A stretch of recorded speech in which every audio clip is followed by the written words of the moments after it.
So this will be a very interesting video. Hello, you outcasts. Welcome back to another video. So this week I have a special guest. Hey all, it's Void Wolf, and today I'm doing a collab with the one, the only, the amazing Kane. So hang on to your hats, this is gonna be a good one. And he is a new furry YouTuber, but that does not matter because his videos are absolutely amazing, and I really wanted to collab with him because I really love his videos. And yeah, so we are going to be talking about mental health in the furry fandom. These are a few things that I think need to be addressed because they are harmful to not only others but to ourselves, as well as the fact that they just don't help anyone at all. The problem which we are going to be addressing are associated with behavior patterns, mindsets, or bad habits. So without further disruption, let's get into this.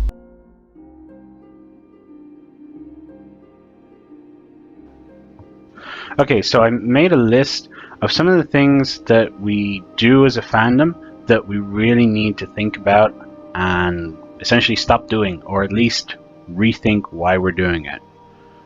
So the first of these is roast my fursona challenges. These challenges can seem fun, sometimes lead to pretty funny insults, but unless you feel mentally prepared for the onslaught of negativity, it can become death by 1,000 paper cuts. If you participate in roasting, try and really think hard about the impact your words might have. Would you say that to their face? How about we start, compliment my fursona threads instead? Be a good alternative, spread a bit of positivity. It's something better we could do rather than fill our Twitter feeds full of this negativity. Self-deprecating polls. I have lost count of how many Twitter polls I've seen where someone asks something along the lines of, "What do you really think of me?" And all the answers are negative things like stupid, stinks, should delete account. And it really makes you wonder what headspace they're in when they make those tweets. Unless you're a mutual and know for certain that this is just their sense of humor, there is no reason whatsoever, in my mind, to vote on these things. It's not helping, and it just feeds into whatever cycle or whatever mentality that this person has at the time. It doesn't work. It doesn't help. PM them.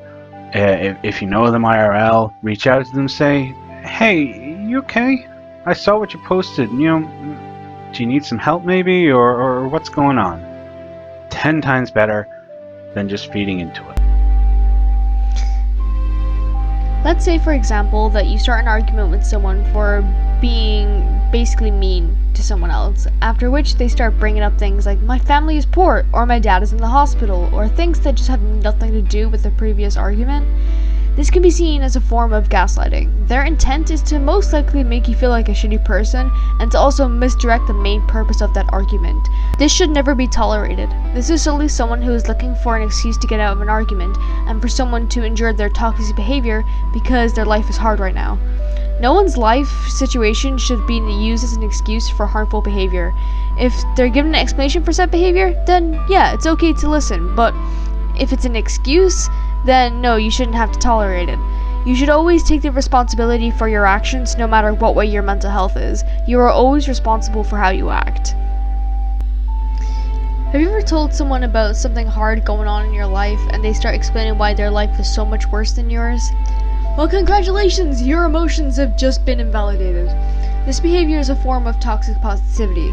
In other words, it's someone gaslighting you by saying, "At least your life isn't that bad, people have it way worse, and you shouldn't be upset." No, you have every right to be upset with whatever is going on in your life. If someone wants to suppress your emotions, that isn't acceptable, and you should be able to express your emotions with how you feel and be able to process everything.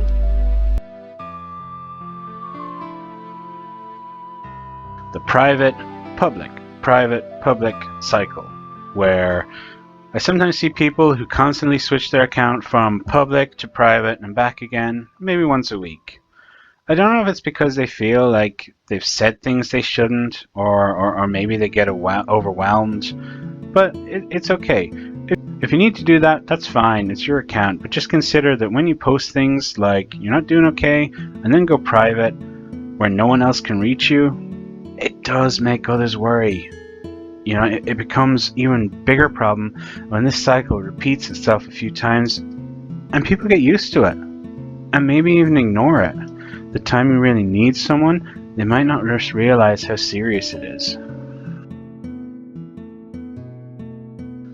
The negative tweeter.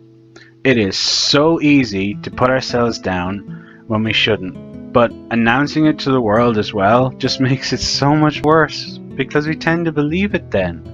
No one is positive all the time, and we are not saying that you should be. Posting you had a bad day or things aren't going great, totally fine. Everyone does it. That's no problem. It's when all you can post or think of yourself is negative that there's a problem. Like, for example, why did I wake up today? No one wants to talk to me on here. I'm just bothering people. I should deactivate. If you look back on your profile and count more bad posts than good in the last month, consider you might need to talk to someone you trust, a friend, a family member, indeed a counselor. Talking is always a great step forward. Totally recommend it. Just reach out. Trauma dumping is extremely harmful. It's basically unpromptly putting out all of your trauma on someone or a group without discussion of doing so. This can be very dangerous because you could be mentioning things which could potentially trigger others. You should mention or at least let the others know what you're about to discuss so you can prevent things like panic attacks or PTSD flashbacks, or even making someone uncomfortable. You have a right to vent, but please be sure to ask first and bring up some things that could be triggering to said individual before doing so. This is a form of emotional abuse. This is the act of using suicide in order to manipulate someone to prevent them from leaving you or to get them to do what you want. This could be in the lines of you trying to break up with a partner or even a friend, and they start implying it will be your fault if they end up dead or harming themselves. They will threaten to leave you with the burden of their death, or even confront their behavior and start saying they'll kill themselves or start putting themselves down to steer around the original conversation. It's understandable that you do not want this to happen, and hell, it's scary because you were literally being taken emotionally hostage. And trust me, this is coming from a victim of a situation exactly like this. In a situation like this, my recommendation is to call maybe a suicide hotline or a mental illness hotline. If that is unsuccessful or the situation worsens, then it might require giving a call to a hospital or an emergency service. Another alternative is to call or notify the authorities or anyone that will offer protection and safety. Whether this is an empty threat or not, you're doing the right thing, and this is the most appropriate response to ensure your own and the other individual's personal safety. Okay, here we go. The Unfollowers. These are certain people in the fandom that like to play Hunger Games with their followers. The barrage of weekly mutuals reply, or I'm gonna unfollow you, or I'm cleaning up my followers again, reply to stay.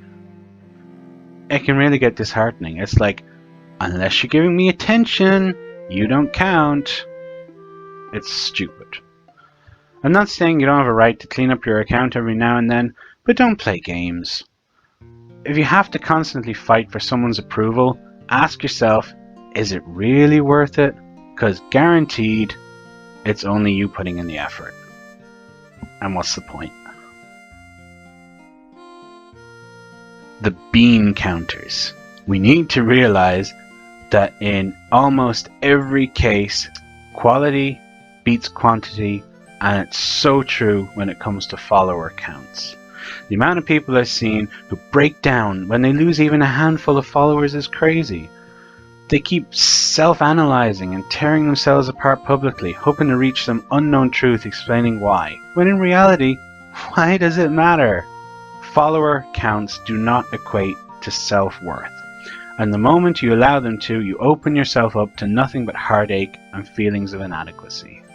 Just because one person has 10,000, you have 100, it doesn't matter. That guy could be an asshole. It doesn't matter. If you guys want to check out more of Voidwolf's stuff, I will leave all his social medias and his YouTube channel down in the description. I really recommend you guys go check out his YouTube channel. It's absolutely fantastic. And he's also another Irish furry YouTuber.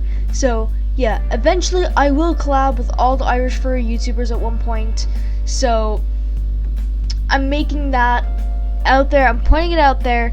So Irish furries, if you want to collab with me, Irish furry YouTubers, just hit me up. Anyway, I hope you guys enjoyed this video. Me and Void worked very hard in this video, and we're really proud of how it came out. So, yeah. And also, guess who came back? Yes, Caitlin did come back to edit my script for me. Thank you, Caitlin. You know I'm terrible at writing things.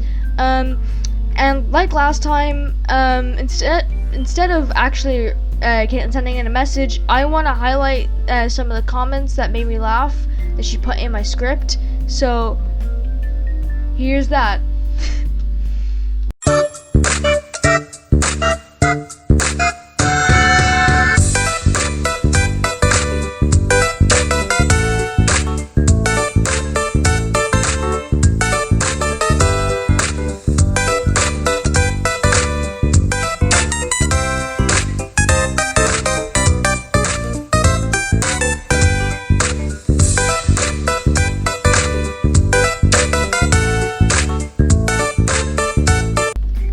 Just saying, when your friends review your script and they're an English major, it just hits different. It's brilliant. Caitlin, I may hire you to edit my scripts for me. In return of you reviewing my scripts, I will buy you photo cards at the K-pop store every time we go to Dublin, and yeah, of whichever man of your choice, or woman. I don't judge. So yeah, next time we go to Dublin, I will buy you a Heesung photo card, or Hack, or Chapman, or whichever K-pop idol of your choosing. I will buy you a photo card of them in exchange of you reviewing my scripts. So yeah, I'm just putting that out there. Anyway, I hope you guys enjoyed this video, and see you guys later.